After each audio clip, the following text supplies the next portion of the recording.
vamos para mais um panorama semanal do mini índice e do mini dólar. Mas antes, eu quero te convidar a criar tua conta na corretora Elliott, a melhor corretora de B3. Escaneia esse QR Code que tá aqui abaixo, clica no link da descrição. É a melhor corretora de B3, menores taxas, não cobra na sua zeragem compulsória e você vai ter um médio a longo prazo garantido e seguro com essa corretora. Então crie sua conta agora. Agora, se você opera mercado americano, forex, índices no gerais, commodities como ouro, como petróleo, crie sua conta na CFI. É a melhor corretora de mercado internacional. Escaneia esse código que tá aqui abaixo, também link na descrição. Vamos pro vídeo. Então, antes de irmos pro gráfico, vamos entender um pouco o cenário macroeconômico e o que eu acho, minha opinião pessoal sobre o que vai acontecer amanhã. Eu acredito que o mini índice possa cair e o dólar possa subir por dois fatores. Primeiro, entrevista do Haddad na última sexta-feira e as opiniões que ele deu em relação à nossa política monetária. E segundo, é a posse do Donald Trump. Então, por que isso vai impactar diretamente, negativamente o mini índice e positivamente o mini dólar? Primeiramente, quando o Trump ganhou a eleição, logo após ele fez uma entrevista e falou que vai cobrar tarifas mais altas do Brasil. Na verdade, ele vai igualar as tarifas, porque ele falou que o Brasil cobra muito caro em relação às suas tarifas, em relação à exportação, e disse que vai ser justo.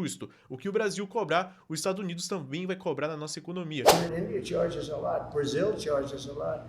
If they want to charge us, that's fine, but we're going to charge them the same thing. Então isso significa o quê? Que vai ficar mais caro os produtos para nós e automaticamente isso também cresce um pouco mais nossa inflação. Outro fator que pode fazer peso também é o enfraquecimento do diálogo entre Lula e o Trump, porque o Lula apoiou publicamente o Biden fazendo campanha anti-Trump e além disso trouxe várias críticas ao Trump. Então eu acredito que isso vai trazer um racha entre o diálogo, o que também vai impactar na parceria entre comércio dos dois países. Outro fator que eu analiso como negativo para nossa economia é a falta de um apoio dos Estados Unidos em relação à nossa política. Mas o Brasil é parte dos BRICS, um bloco ao qual Trump já ameaçou taxar caso esses países escolham outra moeda que não o dólar para comercializar entre si. Inclusive, o Lula apoiou publicamente o Biden em momentos antes das eleições e trouxe duras críticas ao Trump. Então isso também pode ser algo negativo e pode ser que o Brasil não tenha relação com os próximos 2 anos tão forte com os Estados Unidos, se distanciando ainda mais da maior potência mundial. Agora, um fator primordial em relação à nossa política monetária interna, em relação à inflação, alta do dólar, foi a entrevista do Haddad nessa última sexta-feira à CNN, que ele praticamente se ausentou de qualquer responsabilidade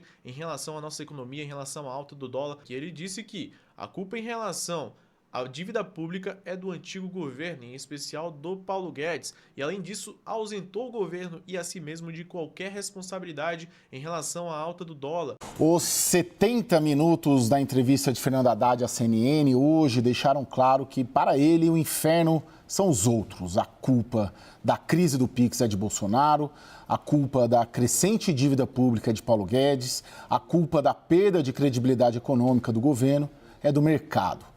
Atribuir ao outro responsabilidades que também são suas é uma prática antiga na política, mas na boca de um ministro da Fazenda ganham outra dimensão. Não haverá autocrítica e não haverá mudança de rota na condução da economia do país, deixou claro hoje Fernando Haddad. E que, para quem fizer questionamentos apresentando fatos econômicos, a saída será sempre pela política. Inclusive trouxe dados dizendo que a política interna brasileira está totalmente positiva e favorável para um alto crescimento, sendo que o dólar está lá em cima. Então, basicamente, como nós temos o país em uma situação crítica em relação à nossa política monetária, em relação à nossa inflação, ele se ausenta de qualquer forma e de responsabilidade dele ou do governo de assumir a culpa. Isso traz para o mercado um sentimento totalmente negativo e de falta de confiança. Investidores estrangeiros jamais vão querer investir o dinheiro nesse momento em relação a uma economia que está desajustada. Então, na minha opinião, isso afasta os investidores externos do nosso mercado, porque traz falta de transparência, falta de confiança e automaticamente para de entrar dinheiro externo dentro do Brasil. Então aqui eu trago fatos para vocês, realmente o mercado tem sentido muito isso ultimamente em relação tanto à questão da eleição do Trump quanto à nossa política monetária. Eu acredito que possa sim fazer preço, mas óbvio, o gráfico sempre é o fator primordial e agora vamos para a nossa leitura gráfica. Então, no gráfico diário do mini índice, a gente pode observar que o ativo se encontra exatamente em uma retração de 50% dessa última movimentação de baixa, ou seja, está em uma zona de oferta, uma região totalmente vendedora. Porém, em contrapartida, temos aí uma quebra de estrutura, né? O mercado vinha trabalhando através de topos e fundos descendentes. A gente pode visualizar isso melhor no gráfico de 4 horas. Então, temos aqui o mercado trabalhando em topos e fundos descendentes, até que houve a quebra do último topo menor, que seria esse topo. Houve uma tentativa de inversão de fluxo. Porém, após uma quebra de estrutura, é muito comum termos uma pressão vendedora, né? Uma quebra de estrutura de venda para compra, o mercado chega numa zona de oferta, ali entra uma pressão vendedora e foi exatamente isso que o índice fez, limpou a liquidez dessas últimas máximas, né? E agora trabalha para entregar um movimento baixista, talvez de regressão até 50% dessa última movimentação de baixa. Então, graficamente, eu acredito sim que o índice possa trabalhar a favor de um processo corretivo para buscar minimamente essas retrações de 50, 61 e até mesmo 7640 para aí sim, possivelmente, depois entregar uma movimentação de alta. E agora também trazendo uma filtragem no gráfico de 1 hora e observando esse movimento de forma mais clara, essa movimentação de alta foi apenas limpar a liquidez desse topo menor e o topo maior lá em cima, estando ainda na zona de oferta, né, dentro da retração de 50% dessa última movimentação de baixa, eu vejo sim essa movimentação de pressão vendedora possivelmente nesse próximo pregão.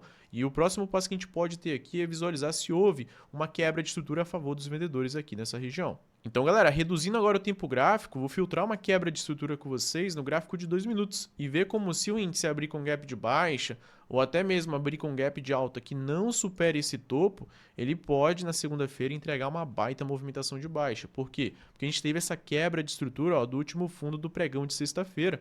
O mercado no final do pregão ali entregou uma pressão de venda e não conseguiu violar a máxima, respeitando assim o que? A quebra de estrutura, porque não houve violação de máxima. A gente tem uma zona de oferta ainda para trabalhar a venda aqui, ó.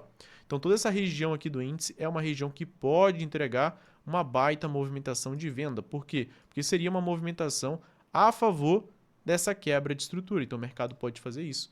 Beleza? Então fico de olho com muito carinho, ó, nessa região, se o índice abrir com gap de alta, né? Se ele abrir sem gap, cara, fico muito de olho na venda. Por quê? Porque essa também é uma zona de oferta da movimentação de baixa que o mercado entregou na própria quinta-feira. Se eu for pegar toda essa movimentação, eu posso ver que o índice ele respeitou lá em cima, galera, ó, a retração de 76,40. Então é uma baita região de interesse para os vendedores. E para finalizar essa análise na ponta vendedora, né, de possivelmente entrar uma pressão de venda no índice, a gente ainda tem a favor de toda essa movimentação a média móvel de 20 períodos. Ó, tá descendente, né? O preço segue na média móvel de 20 aritmética, até mesmo exponencial se você utilizar, ele segue a favor de uma média descendente. Por mais que tenha fechado acima, a pressão ainda é vendedora, ainda é uma zona de oferta dessa movimentação prévia de baixa que a gente tem que olhar com muito carinho para uma possível continuação de baixa. E pessoal, agora visando um pouco mais a ponta compradora, a gente tem um cenário aí do índice querer abrir com um baita gap de baixa, né? A gente estaria falando aí, vamos dizer que o índice amanhã queira abrir com um gap aí de 1.000 pontos para baixo, né? Pode acontecer, né? Abrir aqui embaixo, ó, 1.000 pontos. Cara, eu fico de olho em compra onde, galera? A partir de 50% dessa movimentação que quebrou a estrutura anterior. Tá? Então, retração de 50 é um ótimo ponto que eu vejo como bom para compra, porque esse fundo de liquidez tem também uma POC dessa última movimentação de alta passando exatamente nessa região. Tá? Se abrir com um gap maior ainda, tem um fundo bem bacana aqui, ó, de liquidez externa no 61,8 para trabalhar a compra. Então, são regiões que eu vou trabalhando a favor daquela quebra de estrutura anterior que a gente marcou. A quebra de estrutura aqui no gráfico de 5 minutos seria desse topo, tá? E aqui também eu posso trazer médias móveis de tempos gráficos maiores para visualizar e ver se tem interesse aí também, ó. Ótica do gráfico de 4 horas, a gente teria uma média móvel de 20 períodos a favor aqui, galera, da retração de 50, tá? Na ótica do gráfico de 1 hora, a gente tem também uma média móvel de 50, ó, tá azul aqui, tá meio discreta, deixa eu trazer aqui uma visualização melhor para vocês. A favor da média móvel de 50, a favor de um suporte de liquidez, tá? Na ótica do gráfico de 15 minutos, seria a média móvel de 200 períodos ascendente também que a gente teria a favor dessa região de 50%. Então, cara, o mercado deixando uma falha nessa região, pode ser por um gatilho isolado ou uma quebra de estrutura, são regiões que eu vejo com muito carinho aí para a entrada de pressão compradora. Então, gap de baixa, bem baixo, penso na compra, mercado abrindo sem gap, ou gap de alta aqui em cima, respeitando a zona de oferta, eu vejo aí, né, vendas no mini índice. Já o dólar aqui, galera, na ótica do gráfico diário, o que a gente pode estar observando? Ó, o ativo tem essa última movimentação de alta como referência, né? Tá a favor de uma retração de 76,40, já entregou uma correção bem saudável na ponta vendedora, né? O dólar caiu bastante, fechou abaixo dos R$6, bem bonito aí, né? O contexto do dólar, mas está numa região de demanda, uma região compradora. Se eu inserir médias móveis, vamos ver o que a gente tem aqui, galera.